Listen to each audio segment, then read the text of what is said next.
and then made one of his attributes. E então de seu próprio corpo fez um de seus atributos. From his own body, God has attributes in his body, like you are an attribute of your Father. Deus tinha atributos em seu corpo, como você é um atributo a seu Pai. And you notice you was in your grandfather's grandfather's grandfather. E notarão, estivesse no avô, do avô de seu avô. In that, say we'll take it down to like you and your father. Por isso, o analisaremos como tu e teu pai. Now, you did not know anything when you were in your father. Agora, vocês não sabiam nada quando estavam em seu pai. The germ of life comes from the male. O germe de vida vem do macho. It's a blood cell. O macho tem a célula de sangue. Has the egg. A mulher tem o óvulo. Therefore, the blood cell has the life in it. Então, portanto, a célula de sangue tem a vida em si. You were in your father. You actually know nothing about it, but yet science and God's word. E então, quando estavas em teu pai, você realmente nada soube disso. Porém, mesmo assim, a ciência e a palavra de Deus... You were in your father, but you know nothing about it. A ciência e a palavra de Deus provam que estivestes em teu pai, porém nada sabias disso. And the Father longed to know you. Porém, então, Pai anelou conhecer-te. And with the union of connection with Mother, then you were made known to Father. E com ligação com a mãe, então você foi dado a conhecer ao Pai. Now you are your Father's attribute. Agora és um atributo de teu Pai. You look like him. And you've got parts of your body that looks like your Father. Te pareces a Ele, tens partes de teu corpo que se parecem às de teu Pai. That's the way God was in the beginning. Agora essa é a forma em que Deus foi no princípio. Of God and every daughter of God was in God at the beginning. Cada filho de Deus e cada filha de Deus estavam com Deus no princípio. Now, but you were there. He knowed it. And He wanted you to become so He could contact you, speak with you, and love you, and shake your hands. Don't you want... Você agora não o recorda, porém estivestes ali. Ele o sabia e desejou que viesses a ser, para assim Ele poder fazer contato contigo, falar contigo e amar-te e dar-te um aperto de mãos. Boy, isn't it a great day when your boy can come home and sit down at the table? When he comes back from the battlefield or something other scarred up, how you fix the dinner, you kill a fatted calf or whatever more and prepare for him? It's your own flesh and blood. Não desejas que teu próprio moço? Não é um dia grande quando teu moço possa vir ao lar e assentar-se à mesa, quando ele regressar do campo de batalha ou alguma outra coisa ferido? Como prepararias a comida? Matarias o novilho mais gordo, ou o que for prepararia para ele? É a tua própria carne e sangue. And He was in you. You didn't know Him then, but you knew He was there. E ele esteve em ti, então não lhe conhecias, mas sabias que ele estava aí.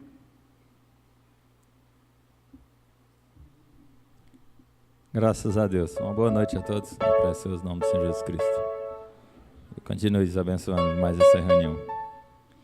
Nós vamos cantar o hino de número 267. Essa noite é o que vem ter por vir, né?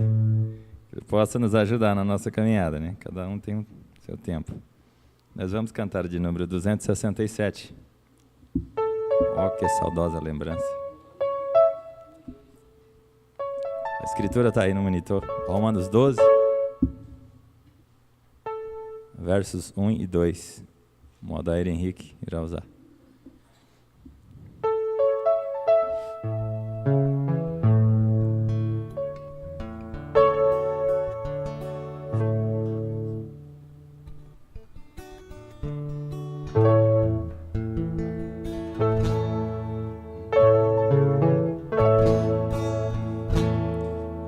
Que saudosa lembrança tenho de ti, ó Sião, terra que eu tanto amo, pois és do meu coração.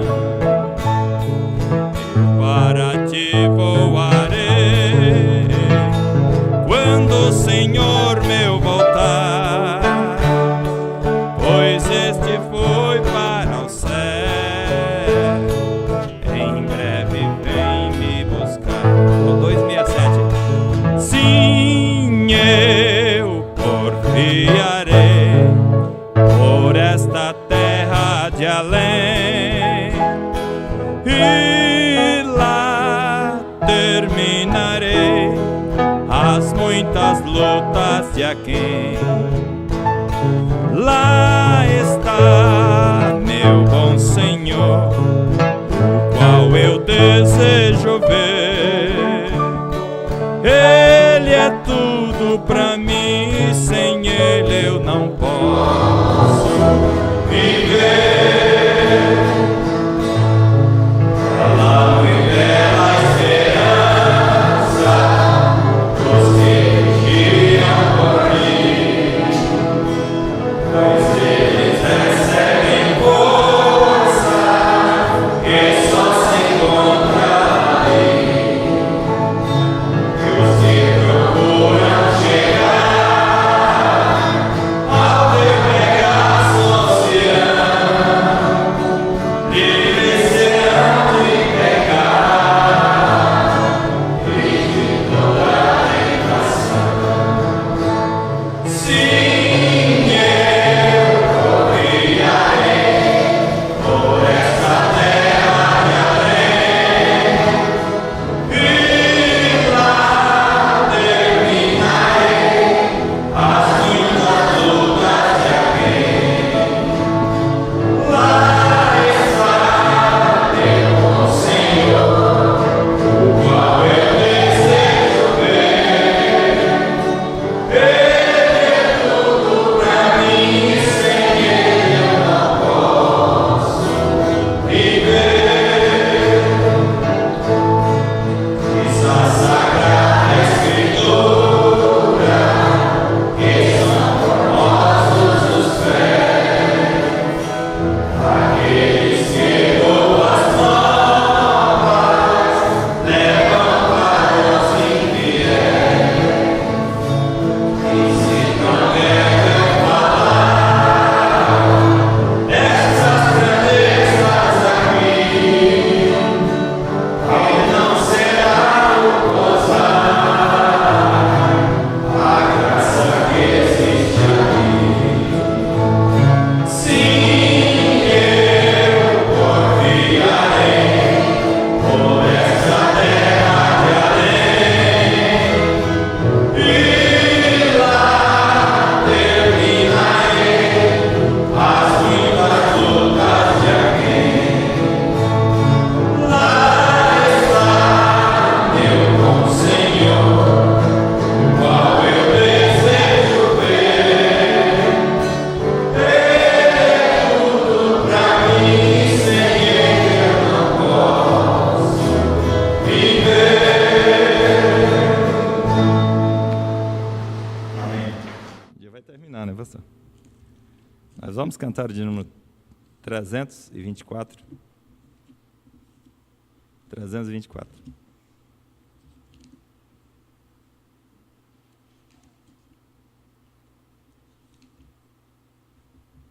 Multiplicação dos pães. 324. Só um momento.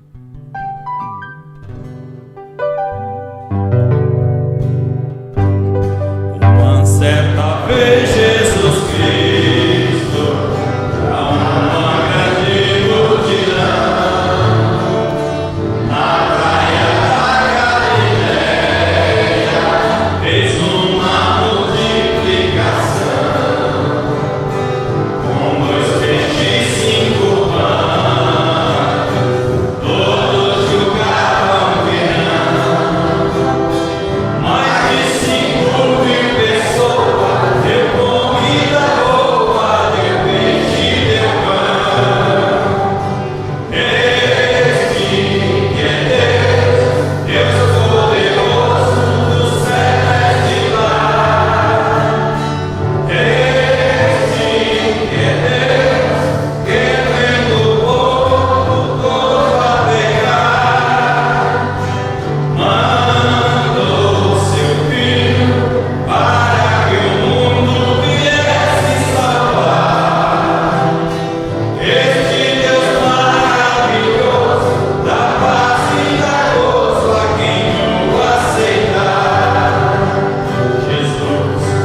temos nenhum pedido de oração, mas eu gostaria de chamar o irmão Gidel antes para fazer uma oração aqui.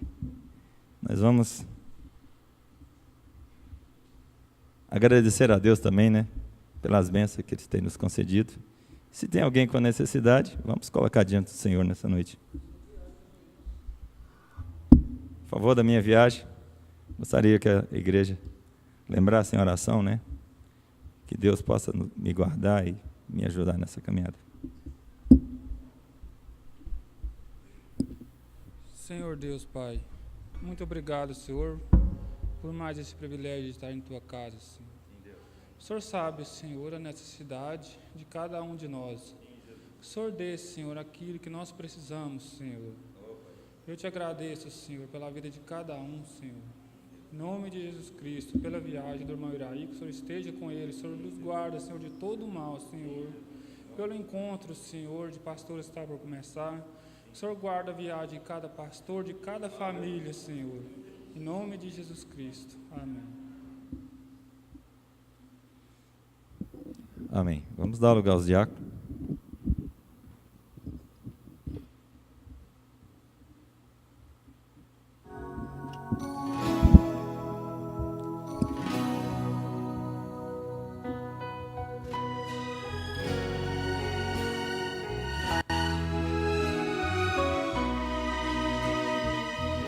Obrigado, meu Deus, pelo caminho teu, pela luz que me deu nesta estrada da vida. Obrigado, meu Deus, pelos irmãos meus que caminham comigo, vencendo os perigos. Obrigado, obrigado, meu Deus, tua luz ilumina o caminho da vida e a estrada a seguir. Obrigado, obrigado, meu Pai, tu és maravilhoso, és Deus poderoso, tu és grande demais. Pelo seu mensageiro a nós enviado, tem apresentado a mensagem do dia. E com muita unção traz-nos revelação, mostrando os mistérios com muita ousadia. Obrigado, obrigado, meu Deus, tua luz ilumina o caminho da vida e a estrada a seguir. Obrigado, obrigado, meu Pai, tu és maravilhoso, és Deus poderoso, tu és grande demais.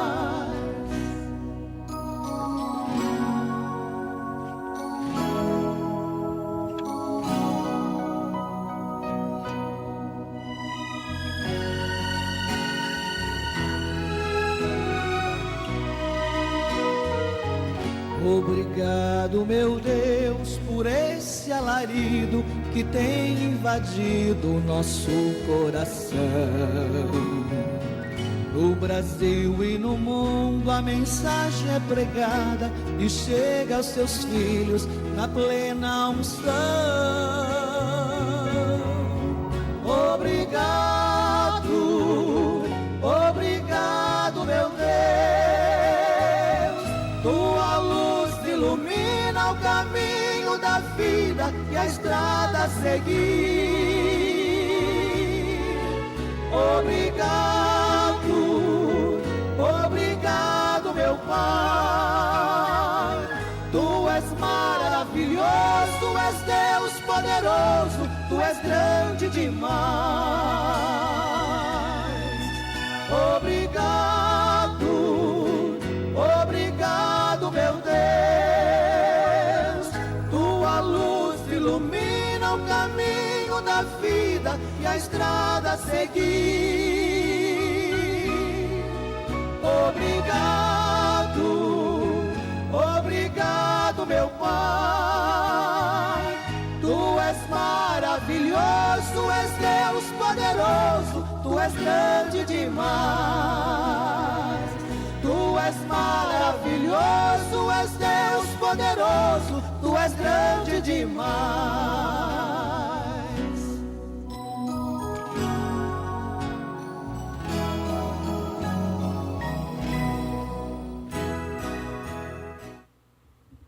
Graças a Deus. Gostaria de transmitir o nosso abraço aqui a nossos ouvintes que nos acompanham nessa noite, as igrejas de Bonfinópolis e Vianópolis. Que Deus abençoe. Nós temos a irmã Lídia e Maciel, em Crixás, Goiás. Um abraço do pastor Ivaldo, está mandando um abraço a todos. Tá? Que possa receber as mesmas bênçãos que nós vamos receber nessa noite. Uma audiência aí de 56 pessoas. E agora nós vamos aqui ter uma dramatização aqui com a irmã Poliana sobre o rei Salomão. Aqui é com ela agora. É uma dramatização simples que foi feita das crianças, né? O pastor pediu para a gente repetir no culto, para mostrar a sabedoria. Foi feito para as crianças, na escolinha das crianças, mas não foi feito pelas crianças. Isso. E então a gente vai mostrar para vocês a história do rei Salomão.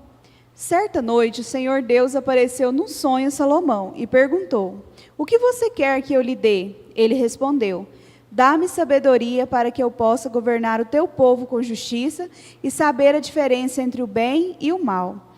Deus gostou de Salomão ter pedido isso e disse: "Já que você pediu sabedoria para governar com justiça, em vez de pedir riquezas ou a morte de seus inimigos, eu darei o que você pediu. Darei a você sabedoria e inteligência, como ninguém teve antes de você, nem terá depois. E se você me obedecer e guardar as minhas leis e os meus mandamentos, como fez Davi, o seu pai, eu lhe darei uma vida longa."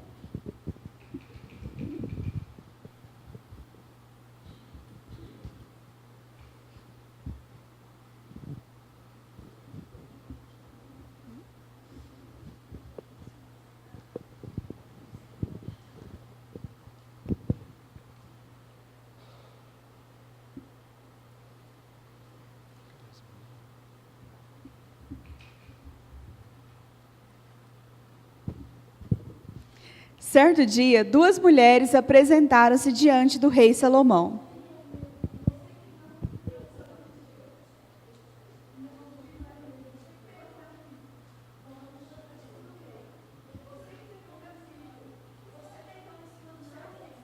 Que bagunça é essa daqui, mulher? Conte-me sua história. Depois de 2 dias do nascimento do meu filho, essa mulher também deu à luz a um menino. Certa noite, ela deitou em cima do seu menino e o sufocou. Só estavam nós duas na casa, não havia mais ninguém. Aí, quando ela rolou por cima do seu menino, ela levantou de noite, enquanto eu dormia, tirou os meninos do meu braço e colocou na cama dela. E colocou o filho morto em minha cama. Mentira! Não é verdade. Olha, Salomão, sei que tu és sábio e ungido por Deus. Não deixe que ela fique com meu filho. Soldado, pegue a criança agora. Vamos resolver isso. Soldado, agora você pegue a criança, corte-a no meio e entregue a metade para cada uma dessas mulheres. Por favor, Senhor, não mate o meu filho. Deixa essa mulher, deixe que ela crie. Por mim, pode cortar também, assim eu não fico nem para mim nem para ela. Soldado, não precisa cortar. A criança é da primeira mulher, pois ela teve compaixão para com seu filho e decidiu entregar para outra, para que o filho não morresse. E todo Israel ouviu a sentença que dera o rei e temeu, porque viram que havia nele a sabedoria de Deus para fazer justiça. Por essa e outras histórias que o rei Salomão mostrava ter sabedoria, conhecimento, ciência de Deus. O povo de Israel sentia um grande respeito por ele, pois viram que ele usava o que Deus lhe tinha dado para julgar com justiça. Amém. Graças a Deus.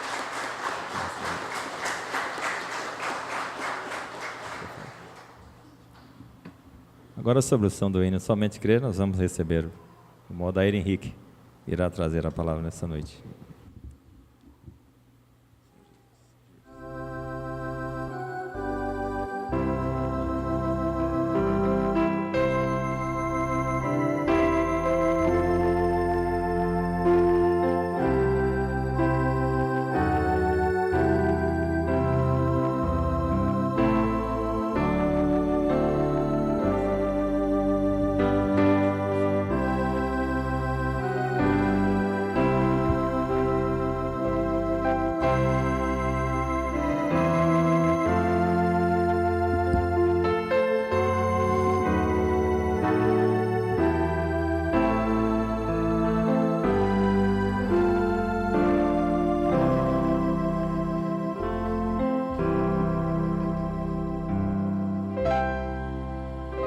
Graças a Deus.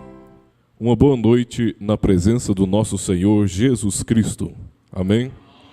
Estou grato a Deus por mais esta oportunidade de estar aqui, nesta casa de Deus, junto com os irmãos, sentindo mais uma vez essa atmosfera preparada, essa atmosfera dedicada para a atuação do Espírito Santo. Me alegra muito estar mais uma vez aqui. Segundo a programação normal, eu deveria estar em Bonfinópolis hoje, mas fico feliz em atender ao chamado do pastor Ivaldo e fico feliz em poder ser útil nesta obra que ele está encabeçando, não é? Bom, irmãos, eu acredito que a leitura já foi anunciada. A igreja de Bonfinópolis está assistindo e Vianópolis também. Então, graças a Deus, que todos sejam abençoados ricamente, assim como nós aqui também seremos abençoados, não é? A minha esposa não pôde estar hoje, ela já teve o nosso bebê e está lá em casa naquele período de resguardo. E eu desde já agradeço a todos os irmãos que oraram por nós, e como é bom a gente sentir essa confiança de ter as coisas nas mãos de Deus e ter esta retaguarda de orações ao nosso favor, né? Eu estava pensando, é como você pegar a estrada com um carro com um tanque cheio de gasolina. Você despreocupa, porque está cheio de combustível. Assim estava eu, ali na hora do parto. Eu pensei, eu não vou preocupar, tem tanta gente orando por nós. E isso nos deu ânimo, nos deu muita segurança, e correu tudo bem, graças a Deus. Uma criança saudável, a mãe está saudável, e são só bênçãos que eu tenho para testemunhar, graças a Deus. Era para trazer? Tem gente querendo conhecer ele já? Mas graças a Deus, no momento oportuno vocês vão ver ele, que menino bonito, né? Dizem que é a cara do pai também. Aí isso se explica, né? Está explicado, né? Graças a Deus. Ah, sim, está me acompanhando aí o meu irmão Jorge e a irmã Ingrid, lá de Bonfinópolis. Estão aí hoje nos prestigiando também, nos acompanhando. Nós vamos falar hoje sobre altar. A minha primeira intenção era falar sobre outro tema bem diferente. Eu queria discorrer sobre por que o céu é melhor.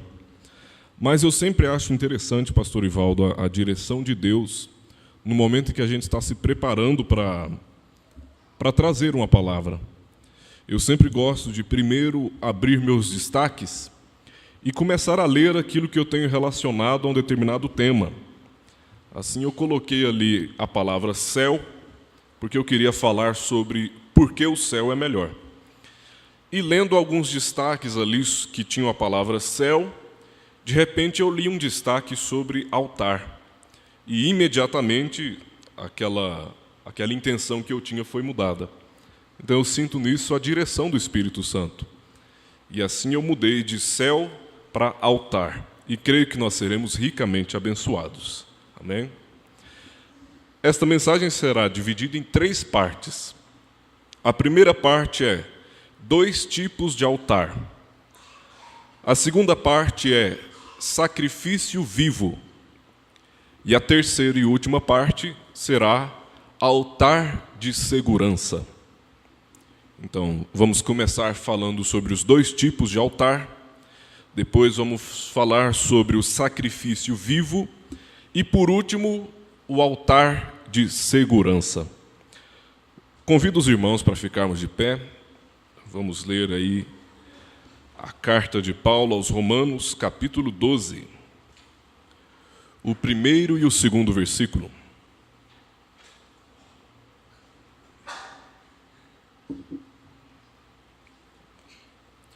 Romanos 12, versículos 1 e 2.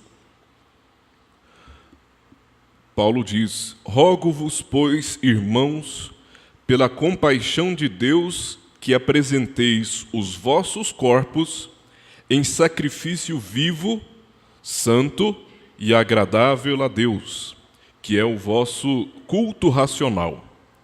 E não vos conformeis com este mundo, mas transformai-vos pela renovação do vosso entendimento, para que experimenteis qual seja a boa, agradável e perfeita vontade de Deus.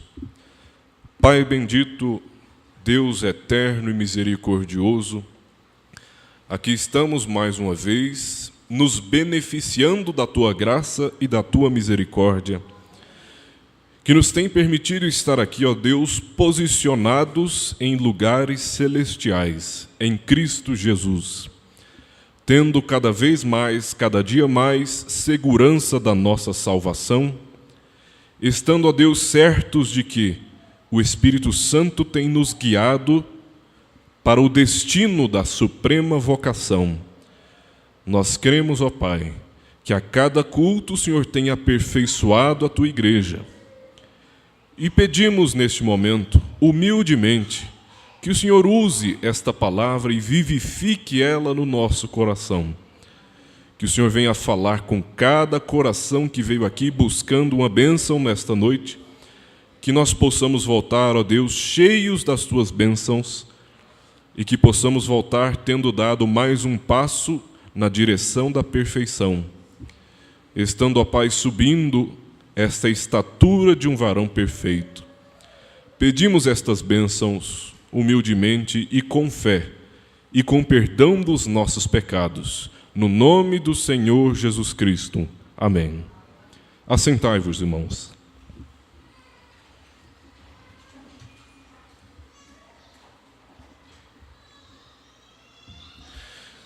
Iniciando então a nossa exposição sobre os dois tipos de altar. O irmão Branham nos traz uma revelação tremenda de um mistério que é a semente da serpente, nos mostrando e derribando por terra todas as dúvidas sobre o assunto de que Caim foi filho da serpente, enquanto Abel foi a semente original vinda de Adão. E desde o princípio, Abel e Caim representam a verdadeira igreja e a falsa igreja, sempre em oposição uma com a outra. E o irmão Branham nos traz, na mensagem A Crueldade do Pecado, de 1953, um assunto, um paralelo muito perfeito entre Caim e Abel e os altares. O altar carnal, que era o de Caim, e o altar espiritual, que era o de Abel.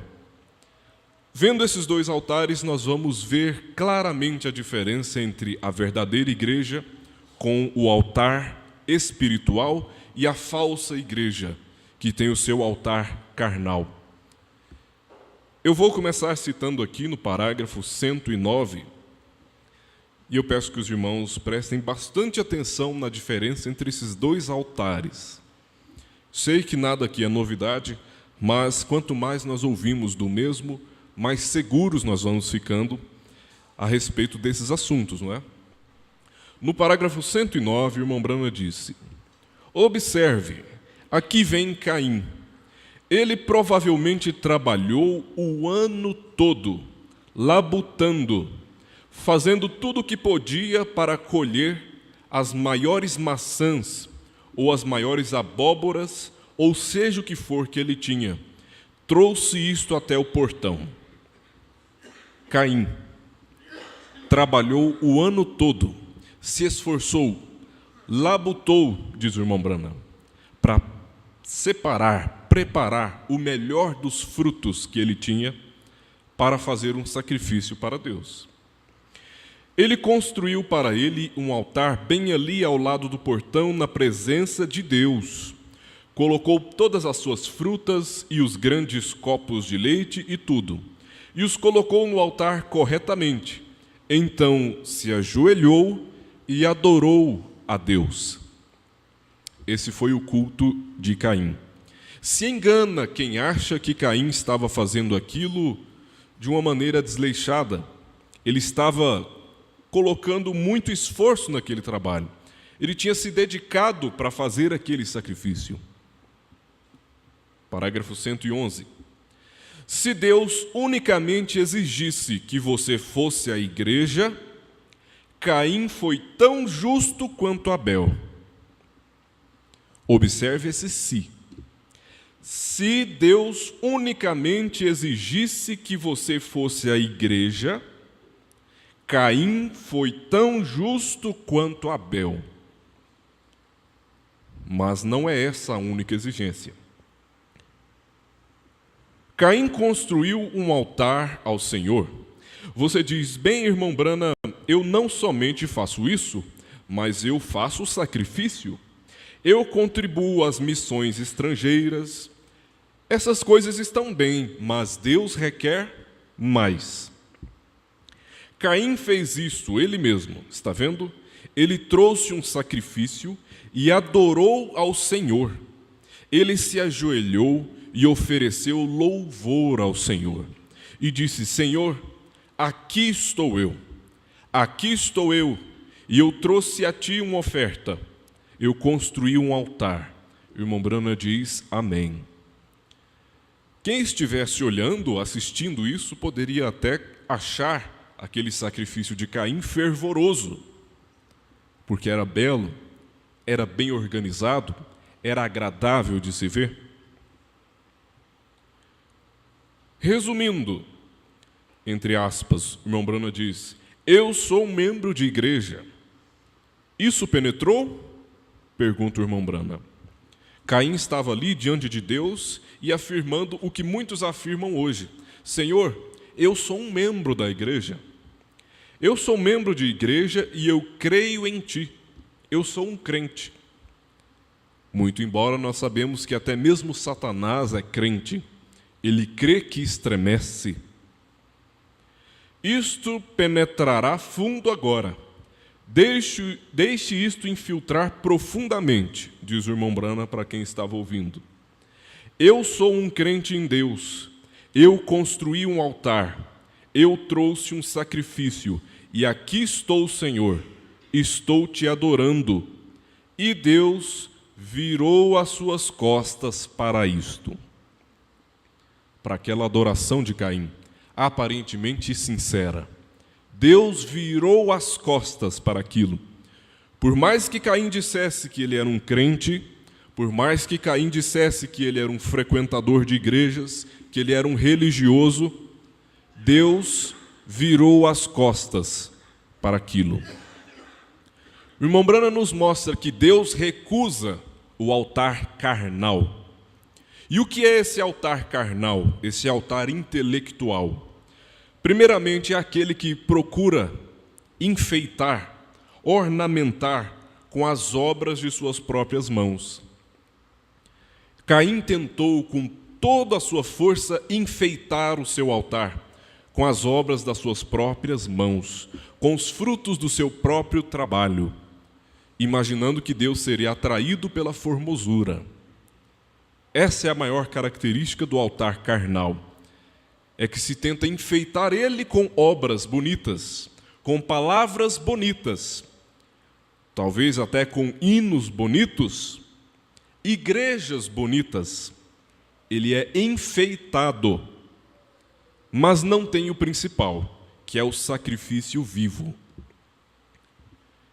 O pastor Abraão, domingo passado, em Bonfinópolis, durante a mensagem, ele disse: religião e salvação não se misturam. disse o irmão Branham.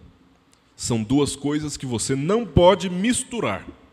Religião com salvação são coisas completamente diferentes. Um religioso não quer dizer que é salvo. E aquele que é salvo não quer dizer que ele foi religioso. São duas coisas separadas, duas coisas diferentes. Caim era um religioso. A semente da serpente, a falsa vinha hoje, é religiosa. Mas isto nada tem a ver com salvação. O irmão Branham pregou esta mensagem, a crueldade do pecado. Ele pregou ela nas proximidades da Páscoa, assim como nós estamos, chegando na Páscoa. E ele fez uma observação interessante.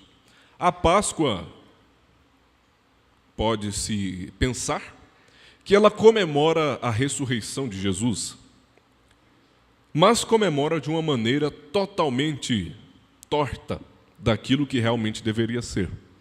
Eles tentam celebrar a ressurreição de Jesus, colocando como símbolos coelhos, ovos de chocolate e outras coisas mais ligadas ao comércio do que propriamente a palavra de Deus.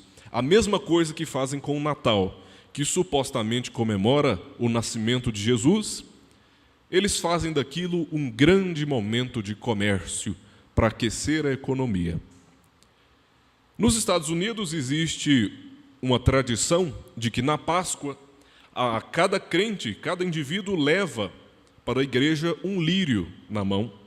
E quando eles entram na igreja, naquele culto especial de Páscoa, todos eles vão ali no púlpito, no altar, e colocam seus lírios. E dependendo do tamanho da igreja, o culto fica lotado de lírios, lotado de flores.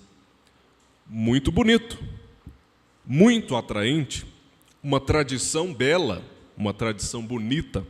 Mas aí o irmão Branham afirma: Deus não está se importando se você coloca lírios no altar. O que Deus quer é que você esteja no altar. O que Deus quer é que o seu coração esteja no altar. Ele está buscando crentes que se humilhem no altar, com seus corações contritos, como a oração daquele fariseu e daquele publicano. O publicano orou dizendo: Deus, eu sou um homem indigno, eu sou um homem pecador. Aquele era um coração no altar. Já do fariseu, que se vangloriava, ele estava mais tentando enfeitar do que realmente fazer um sacrifício. E aí nós vamos percebendo os dois altares, o altar que é carnal e o altar que é espiritual. Então lembre-se, o que Deus quer não é um púlpito enfeitado de lírios. O que Deus quer é um púlpito rodeado de corações contritos, de joelhos dobrados, de olhos com lágrimas sinceras, rogando a Ele, rendidos a Ele. É isto que Deus quer. Esse é o altar que Deus busca. Amém? Esse é o altar que nós queremos oferecer a Ele. Parágrafo 141. E ali vem Caim, e ele fez a sua oferta. Ele adorou. Ele ia à igreja. Ele era simplesmente tão bom quanto o outro sujeito. Caim era tão bom quanto Abel. Esaú era do mesmo jeito. Esaú, em seu caráter, era homem melhor do que Jacó, diz o irmão Branham. Mais cavalheiro, mais educado, mais admirável, mais formoso. Ele amava seu pai, amava as coisas que seu pai fez, mas Deus escolheu a Jacó. Mais uma vez nós temos aqui o altar carnal e o altar espiritual. Por que é que Deus escolheu a Jacó? E por que é que Deus aborreceu a Esaú antes dos dois nascerem? Porque assim como Deus conhece a mim e a você desde antes da fundação do mundo, Ele conhecia Esaú e Jacó e sabia que Esaú desprezaria a primogenitura. Destaque também da pregação do pastor Abraão, de domingo passado. Não me lembro, acho que foi quarta-feira, acho que eu estou confundindo. Quarta-feira passada. Deus aborreceu a Esaú. Por quê? Sabia que Esaú desprezava a primogenitura. E o que era a primogenitura? Era a bênção de Deus para o primeiro filho. Mas Jacó, por outro lado, amava, invejava, desejava a primogenitura, tanto que roubou a bênção do seu irmão. Por isso Deus o amou. Esaú foi tolo, foi tão carnal, ao ponto de trocar a bênção de Deus por um prato de guisado. E esta é uma grande característica da falsa igreja, que está sempre trocando as bênçãos de Deus por coisas carnais. Estão sempre trocando a liderança do Espírito Santo por títulos humanos, por status. Irmão, tem tanto prato de guisado por aí, entrando no lugar das primogenituras, até mesmo dentro das igrejas. Pessoas que estão desprezando a primogenitura por causa de alguma coisa que deixa ela mais bonita, ou de alguma coisa, algum título de doutor fulano de tal que vai deixar ele mais respeitável, ou talvez por uma igreja muito suntuosa, muito bem construída, mas que para manter muita gente ali dentro, a palavra esteja sendo cada vez mais diluída, distorcida, amontoando doutores, conforme a própria concupiscência. O mundo está cheio de pratos de guisado, que as pessoas estão trocando pelaquela primogenitura. Mas a verdadeira igreja não. Ela é da linhagem de Jacó. Valoriza as bênçãos espirituais, muito além das coisas carnais. Sinal da verdadeira igreja. Os irmãos estão acompanhando? Característica de descendência de Israel é valorizar a primogenitura. Característica dos descendentes de Esaú, a falsa igreja, trocar as bênçãos espirituais de Deus por coisas carnais, por pratos de guisado. 143. Observe agora quando Abel chegou para fazer sua oferta. Vocês já viram o altar de Caim, o altar carnal.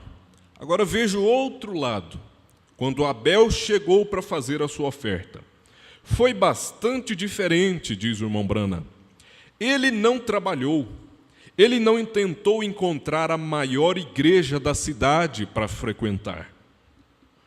Ele não tentou encontrar o melhor grupo de pessoas para se ligar a ele. Os mais cultos, os mais bem-sucedidos, os mais educados. Não foi esse o estilo de Abel. Ele simplesmente tomou algo que ele tinha e veio. Ele era pastor, pegou um cordeiro e lá se foi, adorar a Deus. Isso é tudo. Ele era um pastor. Ele apenas estendeu sua mão, apanhou um cordeiro, o amarrou. Eu suponho que eles não tinham cânhamo naqueles dias. Cânhamo é uma corda. Eles não tinham cordas. Então ele deve ter pego uma videira e apenas enrolou ao redor do seu pescoço, do cordeirinho, e saiu arrastando. Veja que humildade. Mas de que isso falava, afinal de contas? De que falava o sacrifício de Abel? Qual era o significado, a revelação por trás daquele sacrifício? Por que é que ele foi aceito por Deus? Pergunta o irmão Brana. Eles o dirigiram ao Calvário. Ele era o Cordeiro de Deus. Por que ele nasceu no estábulo? Bem, é porque cordeiros não nascem nas casas, eles nascem nos estábulos.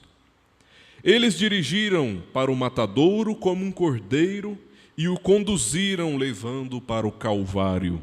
Ele era o Cordeiro de Deus, amém. Desde a fundação do mundo, quando penso nisto, irmão. Ali vem o Cordeiro de Abel. ali vem o Cordeiro de Deus. Era esse o significado. Aquele cordeiro sacrificado por Abel era um tipo de que um dia o Senhor Jesus Cristo morreria por ele. Esta é a revelação. Este é o altar espiritual. Agora, não era simplesmente pegar aquele cordeiro, matar e colocar ali e oferecer para Deus. Havia todo um processo para oferecer aquele sacrifício. E o Mombrana descreve muito bem quando Abel pegou aquele filhote inocente, puro de um cordeiro, e com uma pedra golpeou o pescoço do animal até arrebentar as suas artérias.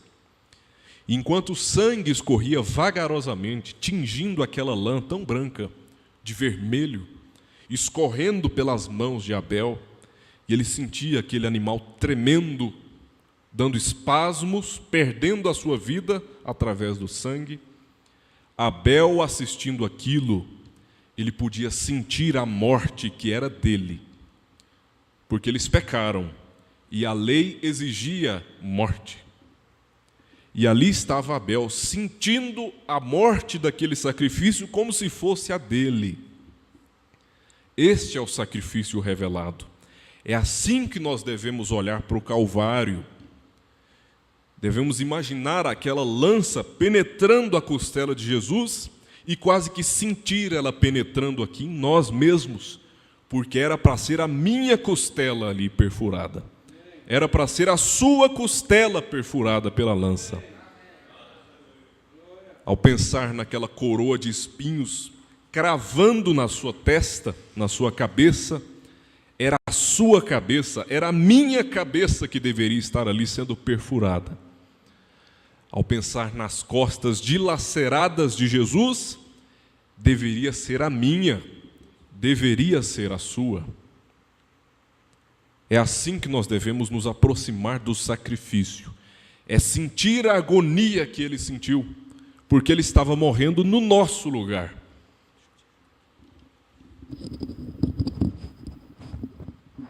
Obrigado, pastor. Então, esta é a maneira de se aproximar do sacrifício. Não foi à toa que Abel pegou um dos seus melhores cordeiros, aquele que ele mais amava. É porque ele queria sentir aquele cordeiro morrendo no seu lugar. Irmãos, até que nós não sejamos capazes, enquanto nós não formos capazes de olhar para o sacrifício de Jesus e sentir a morte dele por nós, é porque nós ainda não passamos pelo novo nascimento. Misericórdia.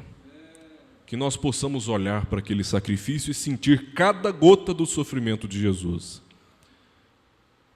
E sentir o peso daquela cruz, cada um dos nossos pecados. Assim nós passamos para o segundo tópico. Acabamos de falar sobre os dois altares, o altar carnal e o altar espiritual. Agora vamos falar sobre o sacrifício vivo, que é o que tinha no altar de Abel.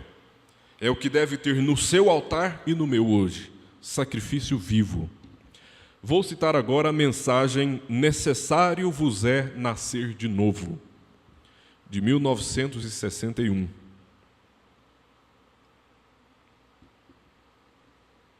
Necessário vos é nascer de novo, parágrafo 64. O caminho para este nascimento, há caminho para ele. E para estar a caminho deste nascimento, você tem que passar por um processo para nascer de novo. É necessário um processo. Exatamente igual a qualquer coisa que vive. Qualquer coisa que vive de novo tem que morrer primeiro. Para alguma coisa ressuscitar ou renascer, ela tem que ter morrido primeiro. Como o grão de trigo que é plantado, apodrece, morre, mas depois brota e revive em múltiplos grãos. Assim é o processo que cada cristão tem que passar. Antes de nascer de novo, tem que morrer. Este é o sacrifício vivo. O irmão Brana diz: e você não pode conservar o seu próprio espírito. Você não pode conservar os mesmos hábitos. Você não pode conservar os mesmos pensamentos. Você tem que morrer como ele morreu. Sacrifício vivo. Você tem que morrer no seu altar. Como Abel com seu cordeiro. Você tem que morrer com o seu cordeiro. O que significa passar o Jordão para renascer? Significa fazer morrer a si mesmo. Qual é o sentido de ser batizado na água? Quando o pastor nos pega, nos submerge e depois nos emerge, isto está simbolizando morrer e ressuscitar, nova vida. Morrer é um sacrifício vivo entregue nas mãos de Jesus. Esse sacrifício, meu irmão, minha irmã, é o passe para que você entre no corpo de Cristo. E é mostrando esse sacrifício que nós tomamos da comunhão todos os meses. O irmão Brana falou sobre as folhas das árvores no outono. O outono nos Estados Unidos, em vários países do hemisfério norte, ele é muito marcado, porque é a estação onde as folhas das árvores amarelam e caem. Então a paisagem fica num tom amarelo, alaranjado, e as folhas vão caindo e formam aquela folhagem no chão. E o irmão Brana gostava muito do outono. E ele disse: para que uma nova folha possa surgir, possa brotar, aquela folha antiga da estação anterior tem que morrer e cair. Veja a aplicação espiritual disso. Antes que você possa viver uma nova vida, tudo o que você vivia na sua antiga vida tem que morrer.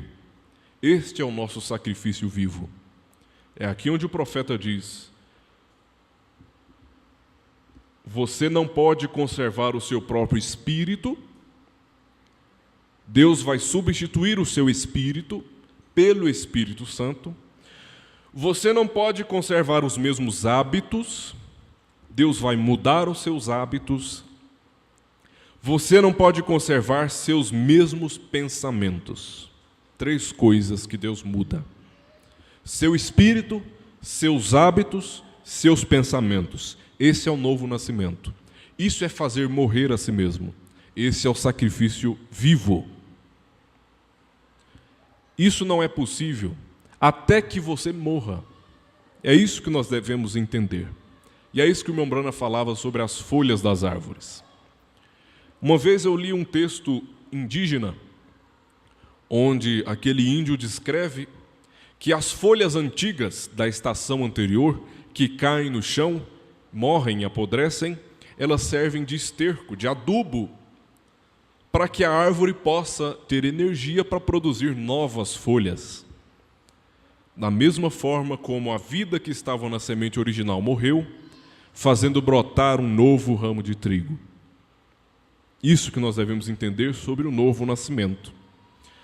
E o irmão Brana continua: você tem que morrer. Morrer para o seu próprio pensamento, para nascer para o seu pensamento. Esse seu ele colocou em letra maiúscula. Então você morre para o seu pensamento, para então viver com o seu pensamento de Deus. Deixe que a mente que estava em Cristo esteja em você. Você tem que pensar os seus, com letra maiúscula, seus pensamentos. Agora, irmão e irmã, deixe-me te dizer isso tão inteligente quanto eu saiba. Como pode você ter os seus próprios pensamentos e negar a palavra de Deus, e ainda reclamar ser nascido de novo. O que o irmão Branham está perguntando para muitos de nós cristãos: como é que você pode ter uma mente carnal, negar a palavra de Deus e ainda assim acreditar que é nascido de novo? Ele estava sacudindo o tabernáculo Branham, e que ele possa nos sacudir também nesta noite. Irmão, se a sua mente não é a mente de Cristo, se os frutos da sua vida estão negando esta palavra, é sinal de que você não nasceu de novo. Então corra, busque no altar por este novo nascimento, porque sem ele ninguém verá a Deus.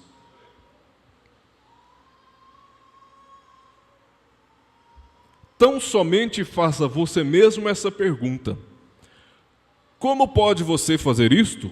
Você não pode. Se você é nascido de novo, você tem seus pensamentos, mais uma vez com letra maiúscula, os pensamentos de Deus. Se você tem a mente de Cristo, logo você é uma nova criatura. Nós sabemos que na Bíblia está escrito que pelos frutos você conhece a árvore. Pelos frutos conhecereis.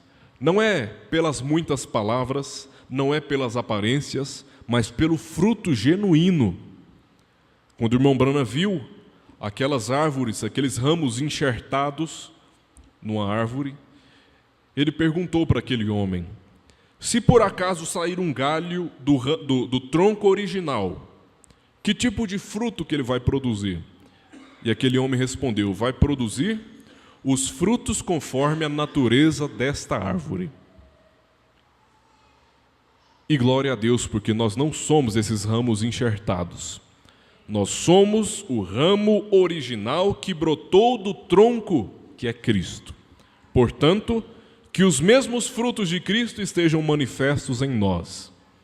Que a mesma qualidade de vida de Cristo esteja em nós. O que Cristo faria? Essa é uma pergunta que deve ser muito comum para nós. Um renomado professor de ética diz que você pode usar 3 filtros para filtrar as suas ações, para saber se você está fazendo uma coisa certa, para saber se você está agindo com ética. Esses filtros são: primeiro você pergunta, eu posso fazer? Em seguida você pergunta, eu devo fazer? E por último você pergunta, eu quero fazer? Então esses são os 3 filtros da ética. Ou seja, você se pergunta, eu posso? Eu devo? E eu quero? Se as 3 respostas são sim, então você está agindo eticamente. Certo? Mas nós temos um filtro só, que substitui todos esses 3. Sabe qual é o nosso filtro? O que Jesus faria? O que Jesus faria nessa situação? Antes de fazer qualquer coisa, você não precisa se perguntar, eu posso, eu devo, eu quero. Basta fazer uma pergunta: o que Cristo faria no meu lugar? Acabei de ver o meu irmão em falha. Acabei de ver o pecado do meu irmão. O que Cristo faria? Criticaria? Espalharia para os outros? Ou oraria por ele? Ou intercederia por ele? Acabei de ser ofendido por um irmão. O que Cristo faria? Revidaria? Se vingaria? Ou perdoaria imediatamente? Acabei de ser afrontado, levei um tapa na face. O que Cristo faria? Daria a outra. Então lembre-se disso. Isso é ter a mente de Cristo em você. Isso é morrer para si mesmo. É não ter mais os seus pensamentos, mas sim os dele. E se perguntar, o que Cristo faria? Nós temos esse filtro. E ele é infalível. Você pode imaginar, será que Cristo estaria sentado neste sofá, assistindo esse filme? que eu estou vendo? Será que Cristo estaria lendo estas mensagens que eu estou trocando com certas pessoas? Será que Cristo estaria compartilhando estas fotos que eu estou compartilhando? Esse deve ser o nosso filtro, amém? É assim que nós devemos pensar. Sobre os locais, muito interessante, vocês já devem ter percebido que Jesus Cristo gostava de estar em uma festa. Jesus não era um homem escondido, um homem recluso. Ele era um homem sociável. Ele frequentou muitas festas. Ele esteve em almoço de fariseu, ele esteve em bodas de casamento. Jesus aproveitava festas. Às vezes nós podemos nos perguntar: será que Jesus iria nessa festa que eu vou? Será que Jesus iria nessa festa para a qual eu fui convidado? Irmãos, talvez até Jesus iria, mas o que ele faria se ele fosse? Porque onde Jesus chegava, ele espalhava uma atmosfera celestial. O pior é quando nós vamos numa festa e participamos daquela atmosfera infernal. Então se pergunte: o que Jesus faria? Jesus iria? Sim, mas o que ele faria lá? Ele ia participar da mesma atmosfera ou ele ia mudar aquela atmosfera? Amém? Graças a Deus. É maravilhoso, não é? Como é que nós podemos errar tendo revelações como estas? É só se perguntar: o que Jesus faria? Isso é ter a mente de Cristo. Isso é renegar a sua própria mente e ter a mente dele. O irmão Brana continua: a Bíblia ensina isto, e se qualquer irmão gostar de bem, procure isto, criatura. Esta palavra criatura no dicionário, você descobrirá que a palavra criatura é interpretada ou traduzida como nova criação. Por isso você se torna uma nova criatura. É porque você já se deu como um sacrifício vivo. E agora é uma nova criatura. Novo nascimento, nova vida, sacrifício vivo. Porque você é uma criação, um ser humano nascido em desejo sexual aqui na terra. E agora você é uma criação nascido pelo Espírito. Primeiro foi um ser humano originário do desejo sexual. Então você se transforma em uma nova criatura, nascida do Espírito. Veja só como é maravilhoso nascer de novo. Você é uma criação nascida pelo Espírito, os seus pensamentos próprios estão mortos. Eles estão tão mortos até o ponto em que ficaram cristalizados como a serpente de metal, ou como quando ele morreu, e os céus e a terra e todas as coisas testemunharam que ele estava morto. Assim vão ficar os seus pensamentos, mortos. E você só vai pensar com a mente dele. Irmão, isso tira tudo de ruim de nós. Isso vai tirar a mentira. Isso vai tirar o orgulho, o egoísmo. Isso vai tirar a inveja, vai tirar a cobiça. Cobiça é quando você quer ter o que o outro tem. Inveja é quando você tem alegria da tristeza do outro e quando você tem tristeza da alegria do outro. Tudo isso é tirado de você quando a mente de Cristo assume o seu lugar. Esse é um novo nascimento. Abraão só pôde ser abençoado depois que ele abandonou seus pensamentos sobre a velhice e começou a adquirir a mente de Deus. Então o seu milagre chegou. Quando o profeta abandonou seus pensamentos incrédulos e acreditou na palavra falada, surgiram 3 esquilos do mesmo jeito que ele pediu, no mesmo lugar que ele ordenou. Quando aquela mulher cirofenícia deixou de lado os seus pensamentos orgulhosos ao ser chamada de cachorrinho, a sua filha foi curada. Quando a irmã Hatmuser deixou de lado seus pensamentos naturais, preocupação com bens, preocupação com contas para pagar, ela recebeu a salvação dos seus 2 filhos. É isto que acontece quando a mente de Cristo opera através de você.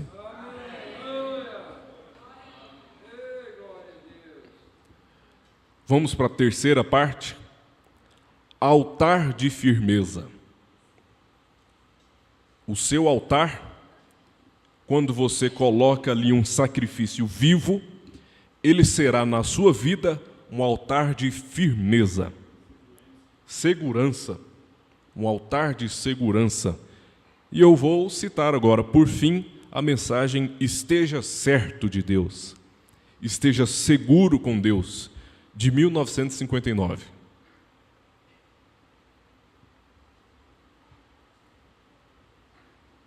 Esteja certo de Deus. Parágrafo 62. Estamos encerrando. Depois que você tem feito o que sabe que é correto, depois que você ter preenchido todos os seus requisitos, requisitos de Deus, depois que você tem confessado e tem restituído e tem esperado em Deus, não importa quão calado Deus permaneça, Ele segue sendo o mesmo Deus, provando a sua fé. Isso é estar certo de Deus. Depois que você já tem o seu altar espiritual, que você já morreu e se entregou a Deus como um sacrifício vivo, deixa eu ler novamente aos Romanos 12. Rogo-vos, pois, irmãos, pela compaixão de Deus, que apresenteis os vossos corpos em sacrifício vivo, santo e agradável a Deus, que é o vosso culto racional. Depois que você cumpriu os requisitos de Deus e que a mente dele opera por você, agora é estar certo de Deus. Esteja certo de Deus, porque o seu altar já está em ordem, sua casa está em ordem, sua vida está em ordem. Esteja certo de Deus. Ainda que ele te prove, ele continua sendo Deus. Isso nos traz uma certeza maravilhosa. Você tem feito a sua parte, agora ele está esperando ver a sua fé por suas obras. As suas obras não te dão a salvação, mas as suas obras demonstram a sua fé. As suas obras são o seu testemunho. Isso mostra para o mundo todo a sua fé. Eu me regozijei muito com aquela mensagem A Tua Casa. E aquela pergunta do irmão Brana está comigo até hoje. Logo depois que Paulo e Silas, depois daquele tremor que abalou aquela prisão, e aquele soldado estava prestes a tirar sua própria vida, e os discípulos disseram que ainda estavam ali, aquele homem caiu sobre os seus joelhos e perguntou: o que farei para obter a vida eterna? O testemunho daqueles homens foi tão forte que converteu o soldado romano. Eles não pregaram para ele, eles não entregaram panfleto, folheto para ele. Não foi preciso. Bastou um testemunho e aquele homem se converteu. O seu altar converte. Quando você tem um sacrifício vivo no seu altar, você converte as pessoas. E não precisa esforço. Não precisa ser inconveniente. É uma conversão natural. Coisa maravilhosa, não é? Você tem feito a sua parte. Agora ele está esperando ver sua fé por suas obras. Ele deseja ver o que você fará. Mas se o seu sacrifício está em ordem, se o seu altar está em ordem, Ele cuidará do resto. Basta esperar. Nós pegamos o exemplo de Elias. Ele estava tão certo de que seu altar estava em ordem, que ele despejou água em cima do sacrifício. Ele mandou molhar a lenha daquele sacrifício. Ele fez regos d'água em volta do sacrifício, porque ele tinha certeza que o altar estava em ordem.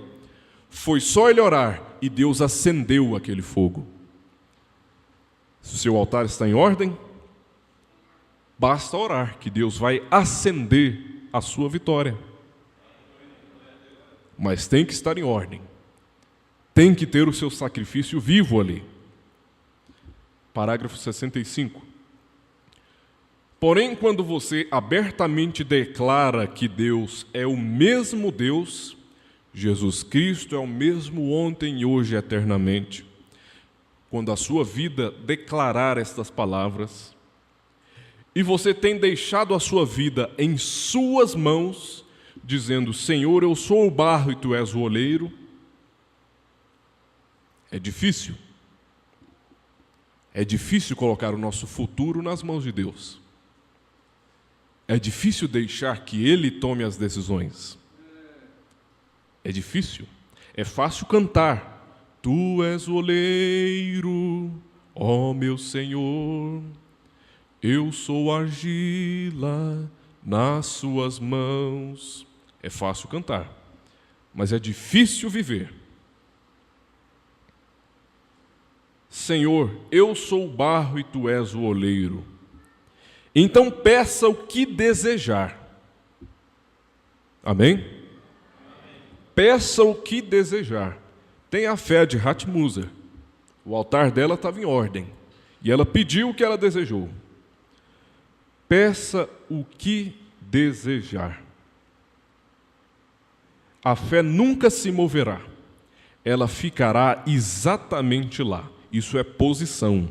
Isso é um altar de segurança. Embora as circunstâncias à direita e à esquerda sejam adversas, circunstâncias horrorosas que causam medo, que causam pavor, que te deixam sem saída, porém a fé não se moverá. Lembra da âncora que segurava o barco, apesar das ondas? Porque você está certo de que Ele é Deus. Ele guarda a sua promessa. Ele não pode fazer uma promessa e logo quebrá-la. Se Ele é Deus, terá de permanecer fiel. Oh, quanto eu amo isso! Você ama? Ele permanece fiel. Ainda que os céus e a terra passem, as promessas dele não passarão. Oh, quanto eu amo isso! Ele tem que permanecer firme. E nós vamos encerrar falando do altar de Jó. O último culto que eu estive aqui, falei sobre Jó. Não era a minha intenção, mas vamos acabar voltando para Jó novamente. Que altar tinha Jó? Que segurança tinha Jó? Que mesmo depois de perder tudo, ainda pôde dizer: meu Redentor vive. Ele tinha um altar de segurança. No parágrafo 68 ainda da mensagem Esteja Certo de Deus, o irmão Brano diz: Jó respondeu diante dos seus acusadores: eu tenho confessado e tenho feito a minha oferta ao Senhor. O que é uma oferta? É um sacrifício. Eu tenho esperado, tenho confessado e tenho feito a minha oferta ao Senhor, de modo que não sou um pecador. Veja que segurança, altar de segurança. Ele sabia onde estava parado. Tudo continuava de mal a pior. Já pensou? A situação piorando cada vez mais, mas a fé dele continuar firme, é porque tinha um altar de segurança. Tão difícil quanto podia ser, pondo a Jó por terra, e tratando de fazer com que Jó chegasse ao extremo de negar a Deus. Era esse o desejo de Satanás, que Jó negasse. Era isto que ele queria.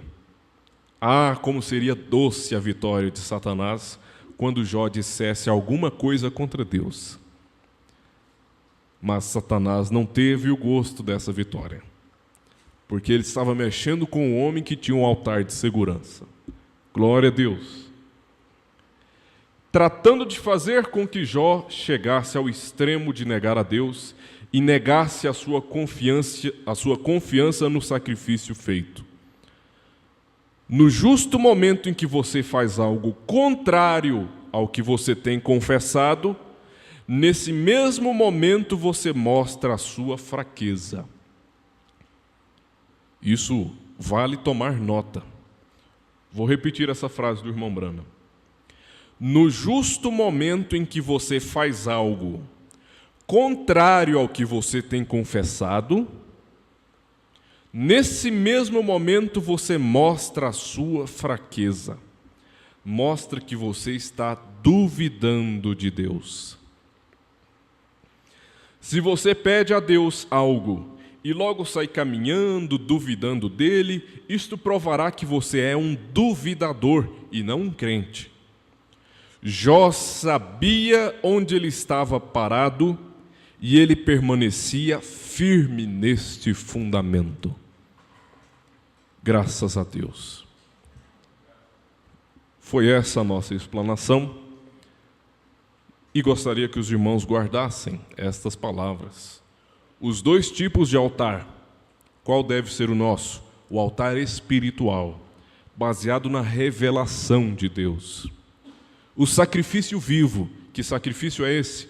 Morrer, deixar morrer-se a si mesmo, entregar-se como sacrifício vivo para Ele. E por fim, altar de segurança. Segurança. Se o seu altar está em ordem, tenha segurança. Se o seu altar está em ordem, tome posse da sua bênção. Em nome do Senhor Jesus Cristo, que Deus vos abençoe. Agradeço a paciência dos irmãos em nos ouvir mais uma vez e nos ajudar, não é? Vocês são o tipo de pessoa que ajudam o pregador, não é, pastor? Dou graças a Deus por cada um dos irmãos, que Deus os abençoe.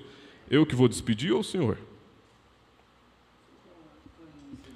Deixa o pastor Ivaldo dar o seu anúncio. Então, eu continuo pedindo as orações dos irmãos. Continue lembrando de nós ali em oração, que nós continuamos orando por vocês também. Deus vos abençoe e até a próxima, irmãos.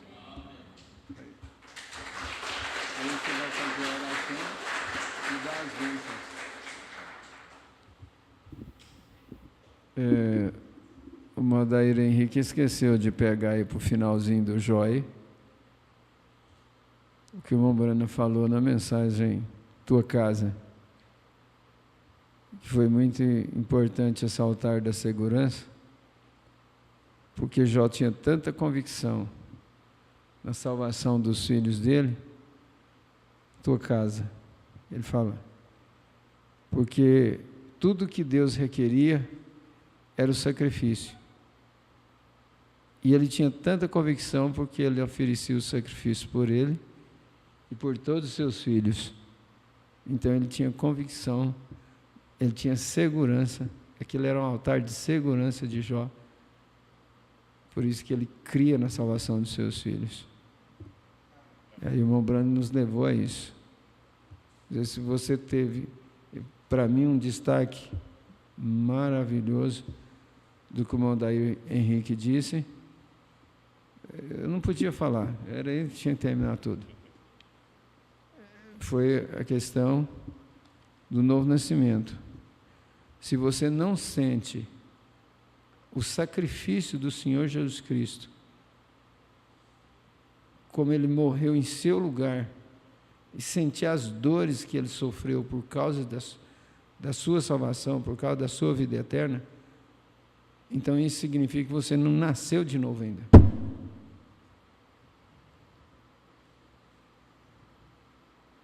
Isso dá uma balançada na gente. Isso deve dar uma balançada na igreja. Quer dizer, ele chegou a usar a expressão, é como se você estivesse sentindo aquela espada entrar pela quinta costela e atingir seu coração. E foi isso que ele enfrentou lá no Calvário. Você tem mantido o altar de segurança? Manter o altar de segurança é cumprir os requisitos que Deus exigiu. O requisito que Deus exige. Muito bem, terça-feira próxima começa o encontro e a vontade da maioria é que todos os cultos sejam transmitidos. Lembrando que nós só temos culto aqui em Leopoldo de Bulhões na quinta-feira e no domingo de manhã, que seria os 2 cultos que receberia se fosse ficar só com a programação normal. Então a decisão, é o desejo da maioria, que todos os cultos sejam transmitidos. Vocês que têm costume de assistir culto em casa e assistiu hoje aqui a transmissão, você viu a diferença de assistir em casa e assistir na igreja.